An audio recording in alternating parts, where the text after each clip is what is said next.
Kemi pa dhe kemi dëshmu, falë Allahut Azza wa Jall, garimin e njerëzve të ndryshëm për të ba mirë, për të ndihmu nevojtarët, për të kenë me njerëzit skamnor, për t'i ardhë në ndihmë atyne që ndoshta nuk e kanë mundësin as për një iftar, dhe të gjithë në një mënyrë apo një tjetër janë gëzu dhe janë shënu në këtë muaj të begat të Ramazanit, dhe akoma puna vazhdon e vazhdon. E në këtë kontekst, pa tjetër që në pozitën e Muftiut të Shkodrës duhet të falenderoj krye për emër krejt stafin e muftinis, imamët tanë, muezinët tanë, besimtarët krye për emër, bamirësit krye për emër, të cilët i kanë dhanë nga zemra dhe përkushtimi i tyre jetë dhe mirësi dhe bekim dhe bukuri këtij muaji të madhnueshëm të Ramazanit.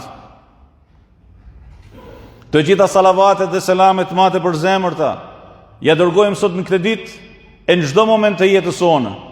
ma të mirit e ma të shtrajtit të krijesave të Allahut, Hazreti pejgamberit ton alayhi salatu wasalam, i cili kur vinin 10 ditët e fundit të Ramazanit,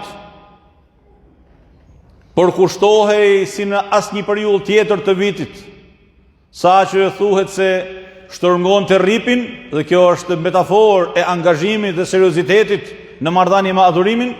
dhe zgjohen të familjen e tij për t'u falë gjithë secili në privatësinë e tij me Zotin e gjithësisë. Që do thotë se adhurimi ma i mirë, pasi kemi përfunduar namazin e 20 rekateve të taravis, dhe kemi shku në shtëpitë tona në këtë periudhë të begatë të vitit, është veçimi me Zotin e gjithësisë.